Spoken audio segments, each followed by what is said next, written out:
So hi everyone again, and thank you for joining us for this 2019 American Dream Literacy Initiative Media Training webinar.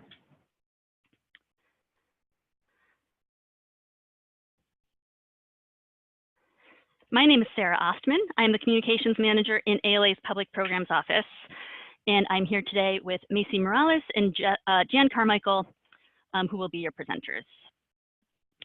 I'd like to start by recognizing our funder, the Dollar General Literacy Foundation, as well as our partners in ALA's Office for Diversity, Literacy, and Outreach Services.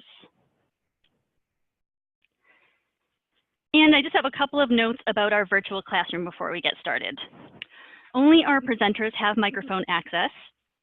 Everyone else can communicate by typing in either the chat box, as many of you have already done, or in the Q&A box. Please use the Q&A window to communicate any technical issues, such as if you suddenly lose sound. Q&A messages will be sent directly to my colleague Samantha, who can help you troubleshoot. To get to the Q&A box, just like you did for the chat, move your cursor to the bottom of the Zoom window and click on Q&A. Please don't put technical questions in the chat window, as they could be missed. Please use the chat box for questions and comments that you would like to share with our presenters or your fellow grantees. We will take your questions at the end of the presentation, but feel free to type them in as we go along, and if our presenters do have a chance to answer them as we're going, they will do so. If not, we will bring them up in the question and answer session at the end. Again, to get to the chat, just bring your cursor to the bottom of the Zoom window, click Chat, and change the pull down so that it reads all panelists and attendees. This session will be recorded, and we will send out a link to the recording later today. Okay, thanks to many of you for taking our pre-webinar survey that we sent out. One question did come up that I wanted to address right away, and that was about ALA's expectations in terms of media outreach and marketing for this grant. On your screen, you'll see the marketing-related items that I have pulled from the American Dream Project Guidelines and the Grant Acceptance Form. They are things like a minimum of one staff member must attend this webinar, inform local and statewide networks about your grant. You can peruse those on your own. What I mostly want to draw your attention to is what you don't see on this list, which is we don't require that you send X number of press releases out. We don't require that you post to social media X number of times for each program you host, none of that. Our take is really that you know your community best, so you should do what you think is appropriate to reach the target audiences that you want to bring into your American Dream programming. However, ALA is here to help you. That's what this webinar is for, and we're also here for anything that comes up throughout the grant term. So don't hesitate to reach out to us. We are at publicprograms@ala.org.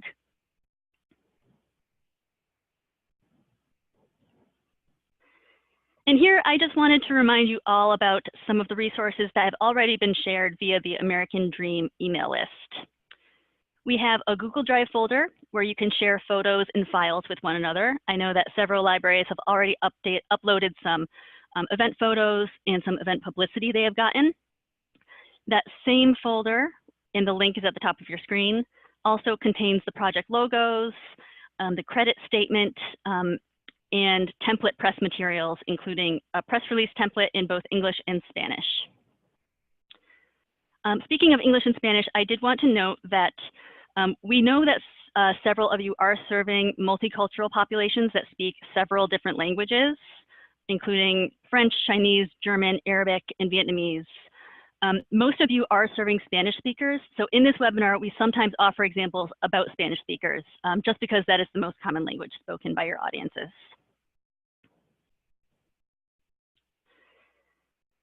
I'd now like to introduce Macy Morales. Macy is going to speak to us first about publicity planning and media outreach, and then Jan Carmichael will talk to us about social media. Both Macy and Jan are with ALA's Communications and Marketing Office. For more than 15 years, Macy has played a key role in elevating the visibility of ALA within national and international media. She has a proven track record of securing extensive coverage within mainstream and ethnic media that highlight the value of our nation's libraries and library workers. She serves as a production lead for the ALA Youth Media Awards and manages ALA media relations and publicity efforts. Take it away, Macy. Hi there, everyone. It's wonderful to be here with all of you today, and a special thank you to ALA's Public Programs Office for extending an invitation for us to share a few best practices with you regarding media outreach to traditional and also Spanish language media. So today's discussion, we're going to go over quite a bit of information here. So as we're moving along, I encourage you to post your questions as we're moving along within the chat box that is located at the very bottom of our tabs there, and make sure that you include questions as we move along, because again, we are going to go through quite a bit of information. But the key areas of discussion that we'll focus on are publicity planning. It's always great to start with a plan anytime you start a project, so we'll talk a bit about that. Also, ethnic media outreach best practices. As Sarah has mentioned, today's session will focus quite a bit on Spanish language media, but we do understand that you'll be reaching out to other audiences. What I talk about today applies to just about any multilingual audience you want to reach out to. So I'm sure you'll be able to take some best practices from today's discussion and apply it to those languages or communities as well. And then also social media best practices. That's when my colleague Jan Carmichael will step in and share some of her best practices. And then we'll have a Q&A at the end of our discussion. And what we're going to do is Sarah has actually selected a few questions that were provided in advance. They were retrieved from our pre-webinar survey, and we'll focus on those, and then we'll also take the questions that we receive in chat. So why don't we get started? So the first thing, if we can go to the next slide, is when you're starting any type of campaign, I always like to draw out a map, like where does the road end, with any type of project that I'm working on? What does success look like? I think that's extremely important, especially if you have a small staff and a limited budget. You really want to figure out where you're going to put all of your eggs. What basket are they going to go into? So what I like to do is ask myself two questions. The first one is, what does success look like? What am I trying to do with this campaign? Is the goal to attract more patrons into the library? Is the goal to highlight the resources and services that are available to select communities? What does that look like? Where are we going with our publicity efforts? And then also, what are my media coverage goals? Again, most of you work within small communities.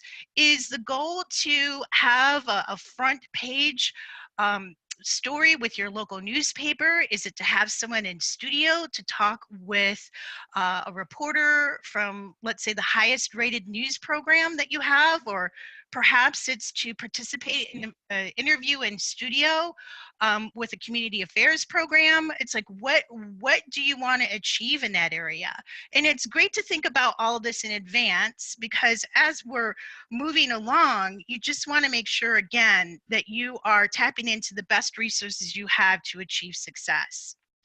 So as you're thinking about that, if we can move on to the next slide, you also want to factor in your audience. Who are you trying to reach, and what are you trying to communicate? I think one thing that is important is that you want to avoid errors in translation of any type. And it's not just Spanish-speaking communities, it's all languages that you're trying to reach out to. And errors do happen. They happen within attempts by organizations such as yours, as well as huge corporate entities, like, for example, HSBC Bank had launched a $10 million rebranding campaign to repair damage done when its catchphrase, "assume nothing," was mistranslated to "do nothing" in various countries. So they had to run after a translation, a poor translation. And that's something that we want to avoid. And I'm also going to give you another example that happened decades ago to kind of not tap into our current political climate. But when President Carter traveled to Poland back in 1977, the State Department hired a Russian interpreter who knew Polish, but he was not used to interpreting professionally in that language. And through the interpreter, Carter wound up saying things in Polish like, "When I abandoned the United States," instead of saying when I left the United States, and future lusts for in your lusts for the future opposed to your desires for the future. Um, and these mistakes really did not play well in media who were covering his travels. So anytime you're working with different audiences, it's always wise to do your best not to get lost in translation. You also want to be culturally sensitive. It's not just with the translation of words, but it's also the type of images that you're pushing out with your translations. You want to be very cautious in the way that you use photos of children, of women and children, of library users. And you're probably thinking, okay, that's great advice, but how do I do that? And the best way to do that is by building relationships within targeted communities. You want to work with thought leaders who are involved in those communities. Going back to Spanish language media, like for example, Cristo Rey is a national organization. You also have La Raza, and there are so many different types of churches, I'm sure, within your communities as well, that work with Spanish language speakers.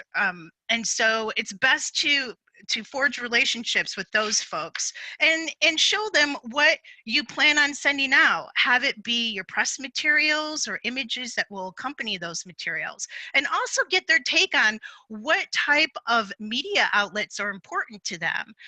We have found that radio is still key with reaching Spanish speaking adults. Yes, social media is also pretty prevalent, but radio is your best bet if you're trying to reach Spanish speaking adults. And so, again, kind of compiling all of this information ahead of time before you start your media outreach campaign. So if we can go to the next slide, you'll see here that there are so many people involved with pushing information out. Everyone has a role to play, right? And we understand that some of you are flying solo. You don't have the luxury of having a translator, a media relations specialist, social media manager, spokespersons, etc. And it goes on, and you're probably a jack of all trades. Well, that's okay, but do understand that there are all of these different roles that take, there are all these different roles that tap into tasks within a media relations campaign.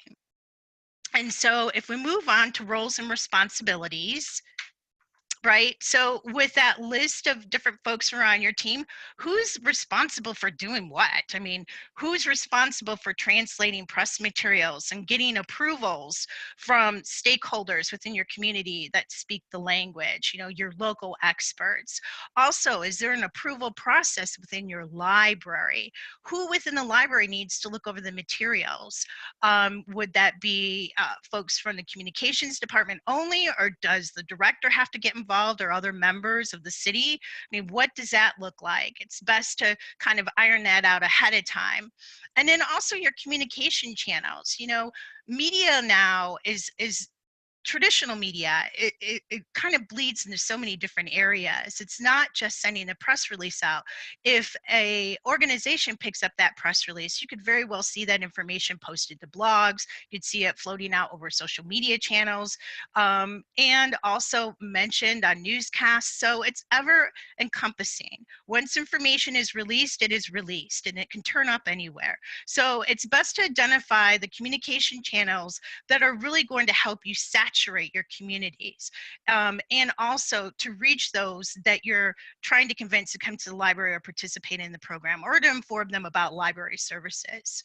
And then also distribution efforts. How's this information going to be pushed out, and who is responsible for pushing it out? So if you are sending information out via email or fax, which is really old school, although it still takes place. There are some editors from time to time who will ask me to fax information. But many like to be approached via email. It's really difficult at times to get editors on the phone. But if you provide them with information via email that is written in their language, which is AP style, then you have a really good opportunity to see the information that you've sent them. And then media protocols. So once you've done your due diligence and you've managed to send your information out, and now you're attracting attention from the press, and they're actually calling the library, who's responsible for vetting those calls? Who takes those calls? And on top of that, have staff members been informed that you have launched a media campaign and that you want media calls to go to a particular person? That could be you, it could be someone else on your team.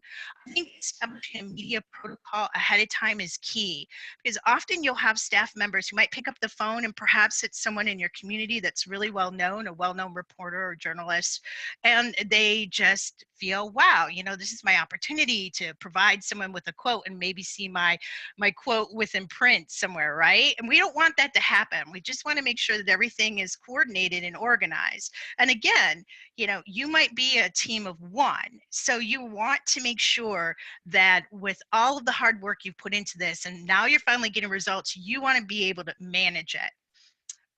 So we can move to the next slide. Let's talk a bit about media targets. You know, often you'll have folks who will send a press release to just a general mailbox at a news organization, have it be a television newsroom, or if you go to any newspaper website, you'll see, hey, you know, a little link there that says, provide us with your news tips. Well, that's a general mailbox. That will go directly to 15 other people at once. And the thing is that you're putting information into that mailbox. Can you imagine how many hundreds of other folks are doing that as well? So how do you increase your opportunity to actually have your information in front of the right people? And the way you do that is by being very strategic, right? You want to hit a bullseye. You want that information in the right hands of the right people. So I have a few that I tend to reach out to. Here's a list here, and I know that we're really pressed for time, so I'll just go through the top two that I think are super important. If you have any type of wire service in your community, and if you're pushing information out about an event, I would definitely reach out to the Associated Press Daybook editor. Every community has a regional wire. And the reason why you want your information there is because that daybook information goes into newsrooms across your community. They use it as an area to kind of like focus on the major events that are taking place within the community. And that's one thing I would really focus on, especially if it's a regional wire, because it's going to be sent to all newsrooms in your community, opposed to a select few. And then if you are working with Spanish language media, I would also make sure that you're hitting the right folks in that area.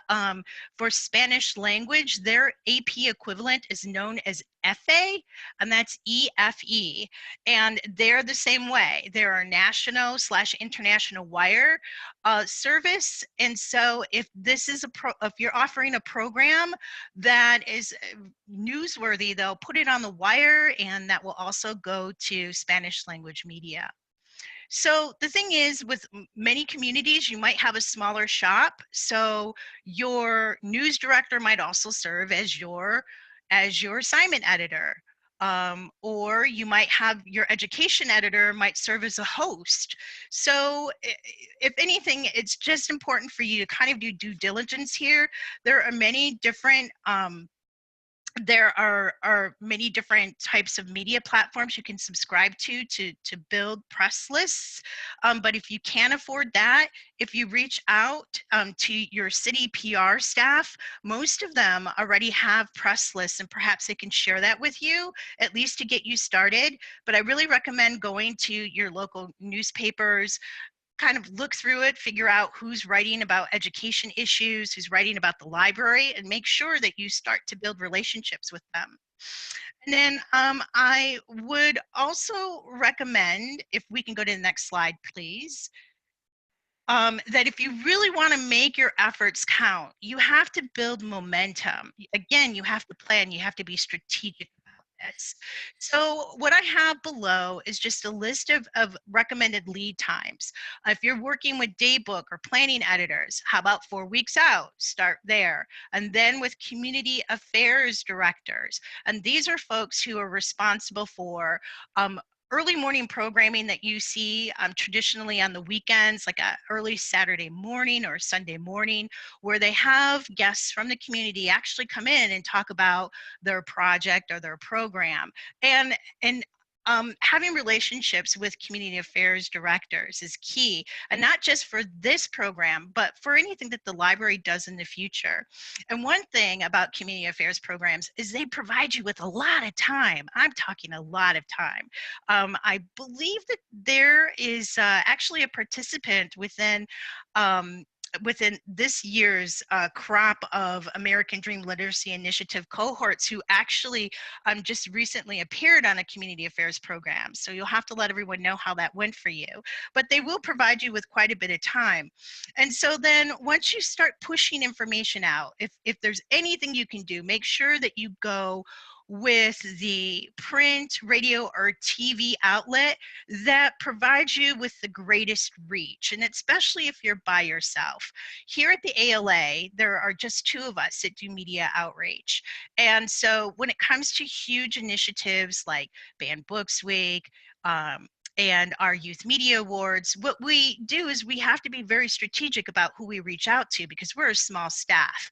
So what we'll do is we'll reach out to the Associated Press first, which gives us the ability to reach hundreds of publications in one fell swoop, right? And that's what you want to do. You want to find that local contact that is going to help you achieve as much coverage as possible, even if it's just that one story. How many eyes are going to be on that story? So make your efforts count. So why don't we go ahead to the next slide, please? So you've done everything right. You've sent your information out to the right people. People are calling the library. This is fantastic. And you know that you're going to have coverage of your event. So what I like to do ahead of time in any type of event I like to establish what the house rules are. Now, you'll be working with communities, communities of newcomers who will come into the library, and some of them may not want to be on camera or may not want to be approached by reporters, regardless if they're speaking their language or not.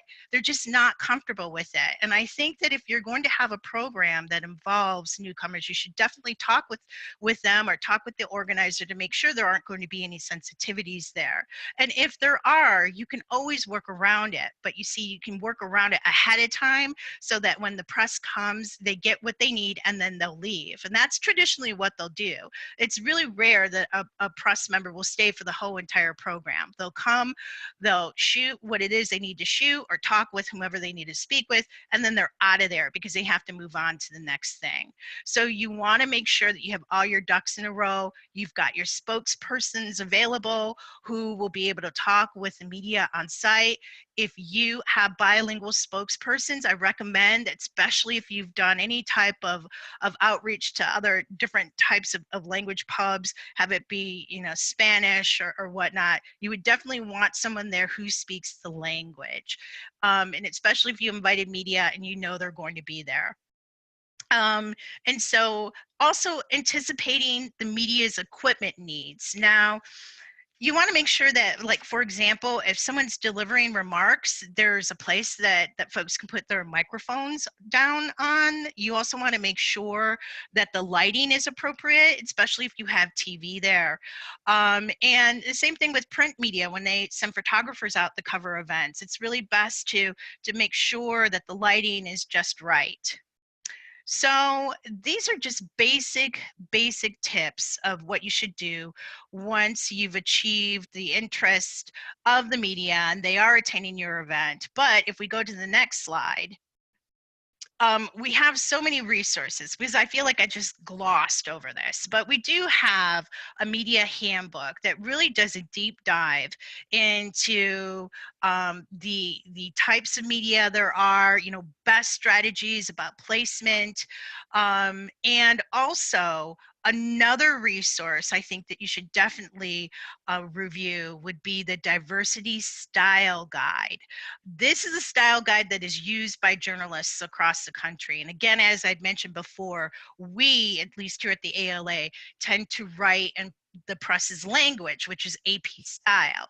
But another thing we like to do is we like to be very culturally sensitive to the topics that we're writing about. Like if we're writing about GLBTQ issues, if we're writing about Hispanic issues, we're very committed to equity, diversity, and inclusion, and we want to be very sensitive. And if you go to the Diversity Style Guide, there's a listing of so many different terms, you know, what terms to use, what terms not to use. So when you have a moment, if you're writing to a diverse audience, I definitely recommend that you visit that style guide. And then also United for Libraries, they work with our friends groups. They're fantastic. They'll be able to provide you with some information if you want to get your friends groups involved in your efforts. And then also the Office for Diversity, Literacy, and Outreach Services, also known as OLOS here at the ALA.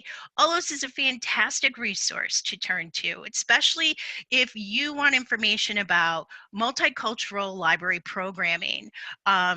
Their director, Jody Gray, is fantastic, super approachable. If there's anything that you need in that realm, I'm sure that they would love to help you. And then moving on, another resource to consider would be a translator. We use Jesus Vega, but his nickname for us is Diego, and we have used him for more than a decade. Diego's very fast, he's very thorough, and within the time frame we've used him, we've never had a complaint about his translations. We use him for the Youth Media Award announcements when we're announcing our medals for the Poro Beaupre Award. He's done some translation for us for the ALA website as well.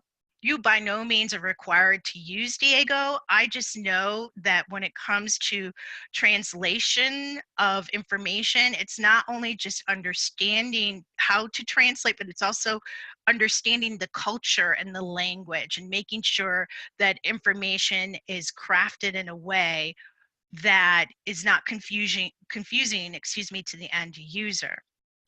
So if you need a Spanish language translator, you may want to give Diego a try. So that concludes the media portion of today's session. And I'm going to actually, if you can go to the next slide, please, kick it over to my colleague, Jan Carmichael. Jan Carmichael's been with the association for about a decade. Hope I'm right there, Jan. But, you know, she really is a strong leader with all of our social media efforts. And she will provide us with a lot of information about best practices, especially with campaigns. And Jan, thanks so much for being here, and I'll turn it over to you. Hi, everyone. I will, as Macy said, thanks for that introduction, Macy. Yes, 10 years is exactly right. I will finish up with some social media tips. And from looking at that survey, I know that we have a broad range of library sizes with varying staff available. So I'm going to provide some basic information and then try and point you to some more complex strategies for reaching your target audiences. Pardon me. So Twitter, 24% of adults use Twitter, and it's the place where news breaks, among other things. Quite a few journalists are on Twitter, so it can be a really great place to engage or research reporters. A lot of them are under pressure to drive traffic to their own online articles these days. So if you aren't already, maybe you would like to follow local reporters if their content's appropriate for your channel, share some or comment. And I'm sure it goes without saying, but don't be too aggressive. You definitely don't want to annoy them. Facebook, 68% of adults are on Facebook, and of those, 75% visit it daily. So you have a really broad, a majority of Americans across a broad range of demographic groups on Facebook. I think the exception is 65 and older, not so much, but so Facebook innovates really rapidly, so they offer a lot of options. You can create your own events, your own shop, do live video. But the most important thing about Facebook is the ability to reach really specific target audiences. We'll get into that a little bit more later. Instagram is a younger demographic. 71% of 18 to 24-year-olds are users, and 35% of Americans overall, slightly more men than women. And as you probably all know, it's a great place. It's all about images. It's a really great place to share short videos, photos from your events and programs, and give people a behind the scenes look at what's happening at the library. So I'm going to give you a few basic Facebook tips, moving on to the next slide. Everybody in the last year or so has been talking about the changes to the Facebook algorithm. It now favors local information and posts from family and friends more heavily in users' news feeds. So some simple strategies for dealing with that problem, just getting your content, getting some reach from Facebook.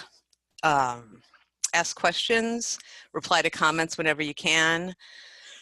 Promotion in your followers' news feeds is calculated by the number of shares, comments, and reactions in that order. There's some other factors that influence it, but you just want to try and be as engaging as you can. Pardon me. You might want to try posting fewer links, more images. For the beginners out there, if you upload the image first, you can still place a link in the text, but it's classified as an image post instead of a link post. Video is great. Live video is even better for engagement, according to the experts who parse all this, big data from Facebook. You should always upload your videos directly to Facebook. Maybe you already know this, but a shared link from YouTube receives much less engagement, 10 times more engagement if you upload it directly. And you should always add captions.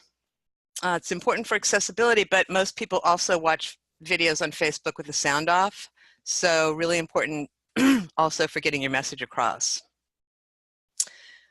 I guess I would say also just be conversational and try and you might try experimenting with keeping your posts short. The people who parse all that data say 40 to 50 character posts receive a lot more engagement. Pardon me. But I'd say that, as with all this data from people who are from the experts, the most important thing to do is experiment with your own audience, try something, see if it works, look at the analytics, and because your results really may vary.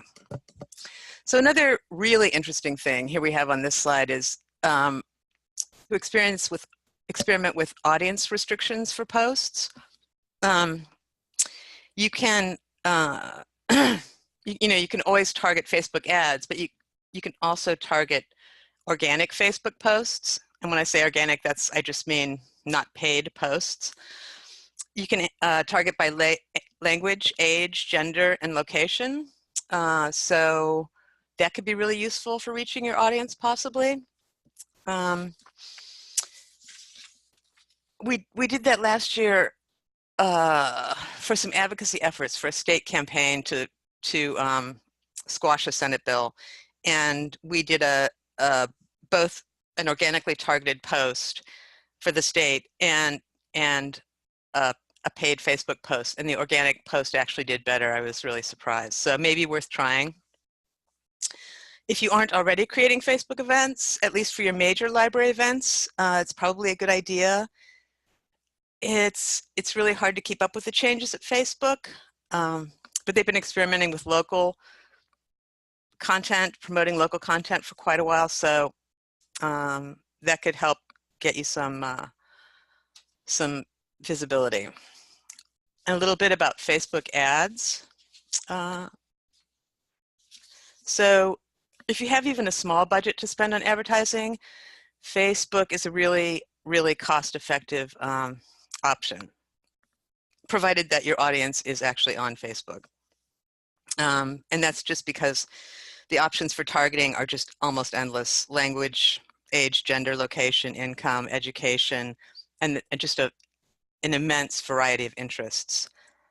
Just for instance, the options for targeting Spanish speakers in the US are US bilingual, US English dominant, and US Spanish dominant. So that kind of information is really useful. You can also upload an email list. Facebook will match the emails to their user base. You could upload your own, or perhaps get a list from one of your partner organizations with connections in the community you're trying to reach. We've done this at ALA a couple of times with varying degrees of success. You can also create a lookalike audience from an existing list. They'll take that list and try and find people who match the people on the list. So that can be a good way of extending your audience if you have a good email list. Tips for Facebook ads: start small. It really doesn't take much money to create an ad. Start small, see what works, iterate often, change the text, change the graphic, change who you're trying to reach, possibly tweak your audience. And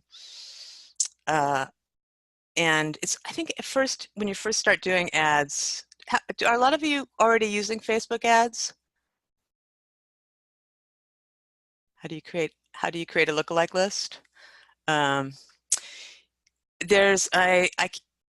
not sure I can walk you through that. I'm not sure I can talk you through that, but I can find instructions for you and be sure that they're shared with the group. It's just a function of the Facebook ads interface.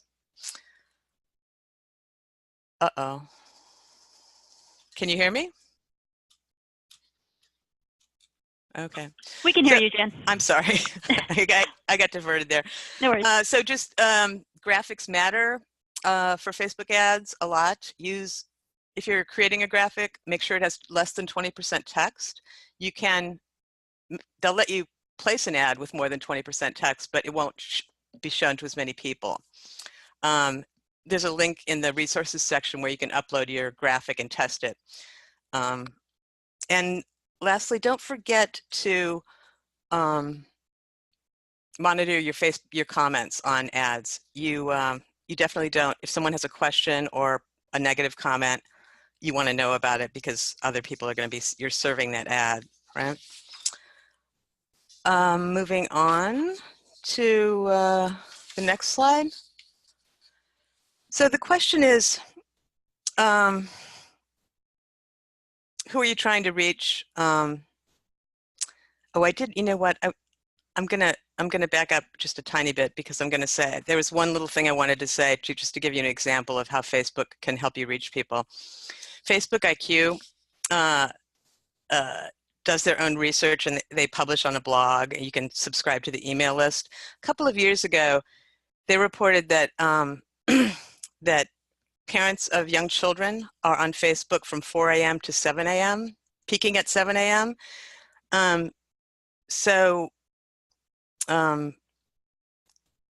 You could conceivably, if you wanted to reach parents, you can conceivably target them, parents of children of a certain age at a certain location, and then set the ad to run during those times in your location. So it's really, when you start to see that kind of granularity, it's easy to see how Facebook can do such amazing things, and for not very much money. So sorry.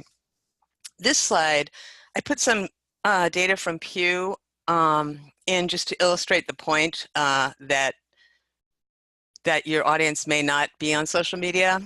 84% of Hispanics are online, but the 16% who aren't are 77% foreign-born and 58% Spanish dominant. So I think the key thing here, I think Macy referred to it earlier, learn as much as you can about your target audience from, maybe the census or Pew, whatever you can, and then reach out to community gatekeepers. That could be government agencies, social workers, churches, whoever you can find that has a contact point with your target audience. Get information from them, word of mouth or flyers, or there may be any number of other ways that are a better way to reach your audience. And just a quick note, if you have a community partner that is willing to share, to help get you the message out on your message out on their own social media channels, try and make it as easy as you can for them. Send copy for the posts and graphics, because everyone's so busy these days. It really helps if people can have something to cut and paste. You can always tell them that they, are free to change, put it in their own voice, but we found that really helps. So let's see, am I close to going over my time here? There is a link in the resources section if you want to take a much deeper dive into targeting audiences. A couple of librarians from Missouri got a grant, and they did a project where they created personas for Latinx community members in the Midwestern United States. So if you're interested in a much deeper dive, check that link out. It's really amazing work. And even if it's not relevant for the particular audience you're trying to reach, it's really an interesting framework to help you think really specifically about reaching very granular targeted audiences.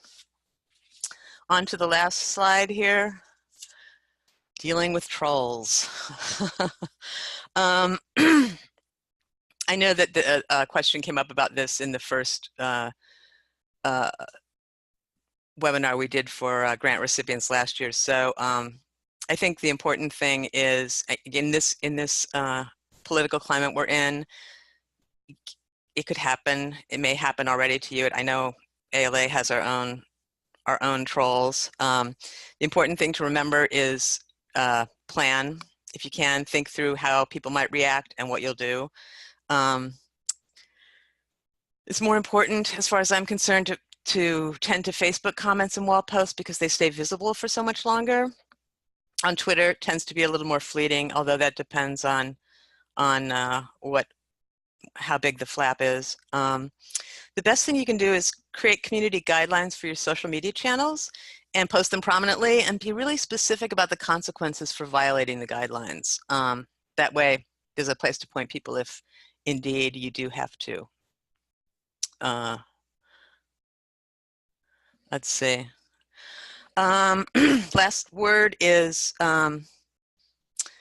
there's some links to social media guidelines from libraries in the resources, and I would also encourage you to join the Libraries on Social Media Facebook group if you haven't. It's a great place to get your questions answered. ALA's PR Talk listserv is also a really active community. Librarians doing marketing and PR will jump in and be really helpful.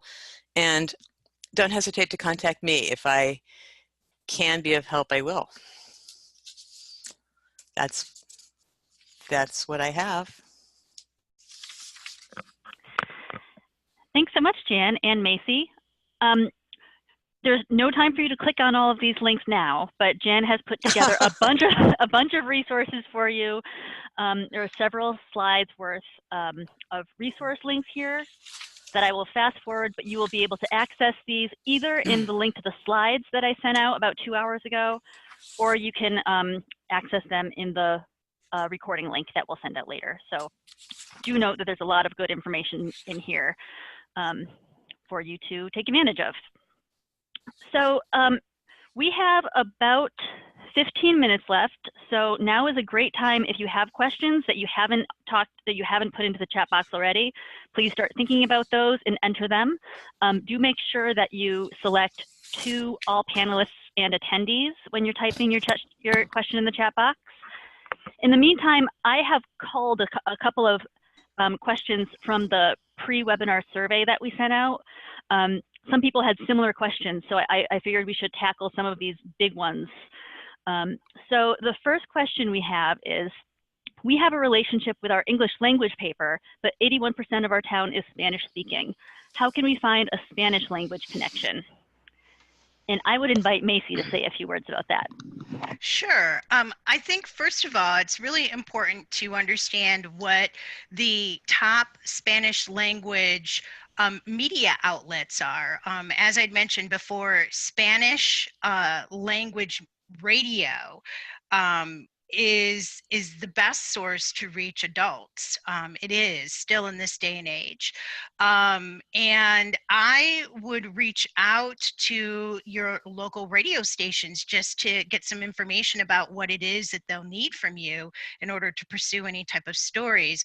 But I would also make sure that once you do capture their interest, that you do have a spokesperson who speaks Spanish who's available to talk with them. And it's not just radio, but any outlets, Spanish language outlets you reach out to, it's really important to have someone that speaks the language. That's how you build relationships. It's amazing how many pitches are received by Spanish language publications, broadcasts that are not in Spanish. And yes, you know, editors nowadays within these groups are bilingual and can also read English, but it's about you know, illustrating that you are capable to talk with these folks within their language. I think that's very, very important. It instills respect and understanding. And if you can do that, you definitely will build a relationship there, and they'll know that they can count on you to participate in interviews, not just about this program, but perhaps other activities that are taking place at the library. Education is one of the key issues in the Latino community. They want to know what is available for not just themselves as a family, but, you know, if there are special story hours, things of that sort as well. There's a whole lot of interest out there. And the way you tap into it is just, again, to show that you are respectful and that you are able to participate in Spanish language interview. And I would also try to forge relationships with different national organizations that might have local chapters, just so that you have an understanding of the issues that the community might want to focus on. Education, what areas of education? Is it technology? Is it, what other types of literacy? So I really do think that forging those type of relationships is going to be key, and that'll help you. Thanks, Macy. I would just add that we did put together a press release template for the American Dream grantees, and that's in both English and Spanish. And you can look at those side by side. And we created that with a translator for this very reason. We know a lot of you may not necessarily have someone Spanish speaking on your staff. So that at least gives you a starting point to make that first inroad with your Spanish media. Right. And if you don't have someone on staff that speaks Spanish, if you can, again, forge a relationship with a local stakeholder who understands the community, that's the way you work around it if you don't have anyone on staff, definitely. And the same with like social media posts as well. I mean, anytime you send any information out, if there are questions that come back in Spanish, you want to be able to respond in Spanish or to respond to that question. So. Great. Our next question is, we are not at all social media savvy. We need simple instructions for making concise, photo-sharp social media posts. I think that's my question. That question is for me, probably. You know, I would just say everybody's on a learning curve with social media, with all aspects of social media. And regarding graphics, sometimes I think, you know, simpler is better. We find that people respond to pictures of people. Pictures of children are even better. The only thing that would be better than that is a picture of an animal, if you could find a way to work that into your promotion of your program. So sometimes I think, you know, simpler is better. Try and look for something with emotional appeal. Authenticity matters, I think. If you have the option to use one of your own photos, that's usually best. If that's not an option, look for stock photos that don't look contrived. They're there are really a lot of low cost and free options out there, and I put some links in the resources section for you to explore. But I think emotional connection to an image is what what helps, what makes people pay attention on social media. I put also a couple of links to, Canva is a really great tool, super easy to use, and I use Photoshop, so I don't have to use Canva, but I will even occasionally go there just to grab an idea, because there's so many great templates you can pull from there. And they also have some great advice for, it's like simple, easily parsable tutorials on graphics that will help give you some confidence. I put a couple of links into super simple tutorials, but I think you just have to give it a try. And I think stealing ideas is an excellent thing to do. I hope you're all follow libraries that you, just look around. But take your cue from, if you see something online that looks good, try and copy it. That's what I believe we all do. So. Oh yes, that is very true. I hope that helps. But and with the text, maybe I guess I would just say, yeah, I think maybe I said it before, but try to be conversational and try keeping it short. And instead of saying, we're having an event tonight at this time in this place, or say, try and open with something that will grab their attention. You must come to this event, or you need this in your life, something like that. And then oh yeah, I love GIMP. I am a GIMP advocate. I think GIMP does things that Photoshop won't do, honestly. But there's a steep learning curve, right? So if you're just starting out, Canva is a really good option. If you feel like taking the time to learn GIMP, give it a try. And Jan, correct me if I'm wrong, and this may be obvious to most people, but in case it's not, Canva is great because you can create images that are specifically sized to use on Facebook or sized to use on Twitter. And that's important because the sizes of the photos is different for each of these apps. That's true. That's true. That's one of the things that makes it so easy. When you go into Canva, you can just say, I need a Twitter post, I need a Facebook post. So instead of messing around on Photoshop and trying to crop something to a certain size, it is exactly the size you need it, straight out of Canva. And it's free. I think there is a paid version, but you don't need it. There's a paid version if you have a big team or something. Yeah, but it's really a great free tool. I also put a link in the resources to Sprout Social has if you just want to crop an image to the right size on the fly, and do nothing else, they have this really easy free tool you can use. So yeah, and I put some links for the ideal image sizes for social media posts in there too. Great. I hope that helps. Thanks, Jen. We have one more question from the surveys, and then we'll open it up to all of you. So if you do have a question, throw it in the chat box now. This question is, we need advice for working with our city's PR person, especially when there is a difference of opinion. Tricky. Macy, do you want to answer that? Sure. Well, I guess I would need more detail about exactly what this relates to, but I will tell you that there have been times, at least with my experience of dealing with some partners with the ALA, that there has been some reluctance to kind of support efforts. And then upon digging a little deeper, it was because we weren't providing them with what they needed. And what I mean by that is ready-made information. Hey, we want to send out a press release. This is the information we're sending out. Could you perhaps support us by providing us with a press list? Do you have one available? Can you help us? If you frame the conversation ahead of time, provide them exactly with the information that they might need to help assist with your campaign, then I think you're going to increase your chances of participation. Because sometimes, I mean, and like I said, here at the ALA, I mean, there are just two of us that do media outreach efforts for the association. And so there are, you know, certain partners who might say, hey, we want this, but no further direction is given or guidance, you know, language isn't provided. And so we have to basically start from scratch. That creates a lot of work for a team that's already stretched to the gills, you know. So what can you do as a good partner to provide them with as much ready-made information ahead of time, and also to have, you know, just clear, like a clear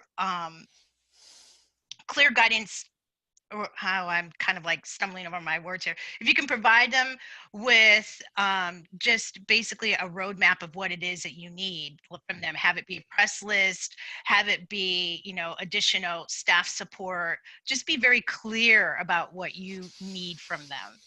Got it out. Okay. Thanks, Macy. Thank you. Not enough caffeine in the world today, I swear. Great. I wanted to bring up one question that was mentioned in the chat a little while ago.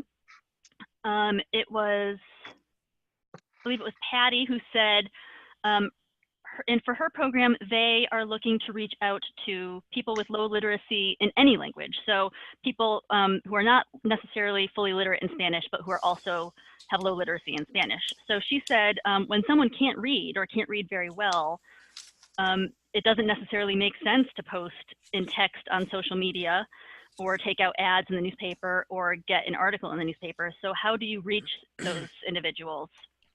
I had a few thoughts, but if either of you want to jump in first, then we can each have a turn. Jump in. Oh, go ahead. No, well, sorry. I was just going to say, well, then radio kind of plays right into that, right? And especially with Spanish language communities and adult learners, this is how the information is taken in. So if you can focus, at least from a press standpoint, on maybe radio outlets, and be very strategic, you know, is this outlet a source that's reaching your demographic?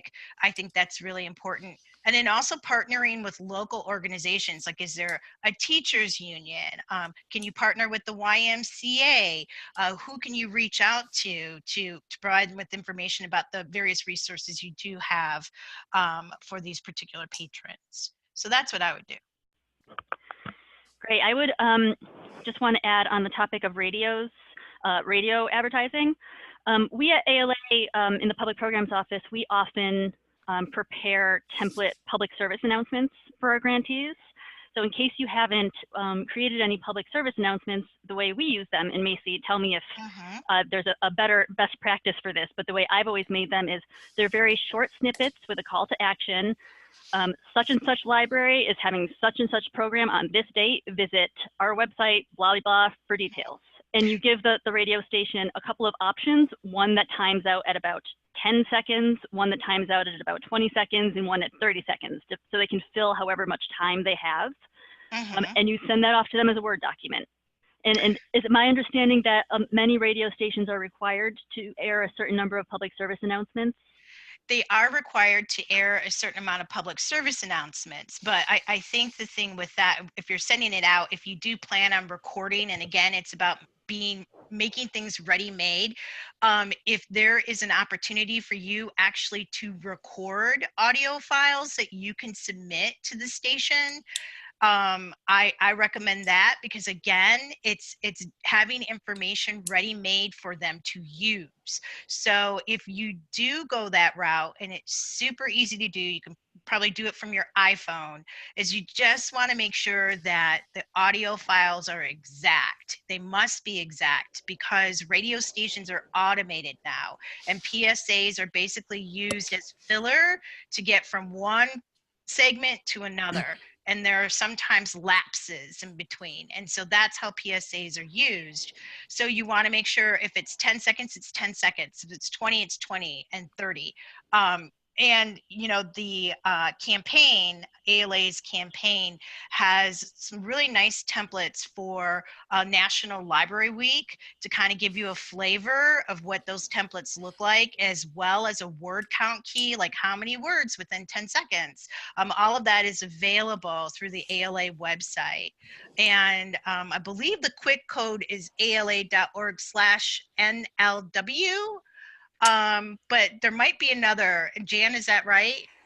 Jan kind of leads in that area, so. Well, there's a link to from that. That's the main National Library Week page, and there's a link to a Tools for Librarians page that's prominently displayed on that page that actually contains the templates. Yes. And yeah, so, I'm go sorry.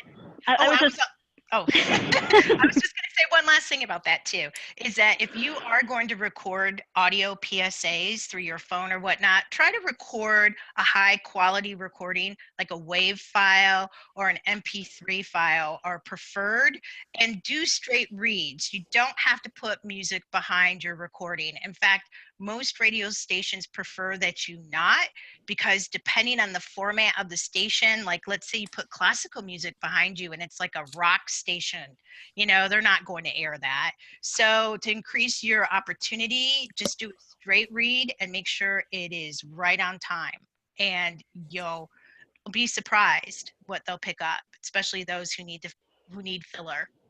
So that's great. And for those of you who are just glassing over at the thought of having to do any of this technological stuff, I also want to just throw out there, don't underestimate the how useful it can be just to create flyers with lots of imagery and few words. For example, if you're offering English language classes and you have a flyer with a large poster of somebody reading, or and the words "English help Thursdays at 3 p.m., most people would be able to understand what that means. So that's, you know, just another option, is just think of, you know, common words that most people would be able to understand, and do that in both English and Spanish.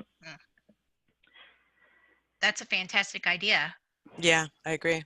And Jan also had a great point earlier when she was talking about community gatekeepers, such as the social organizations and politicians and churches.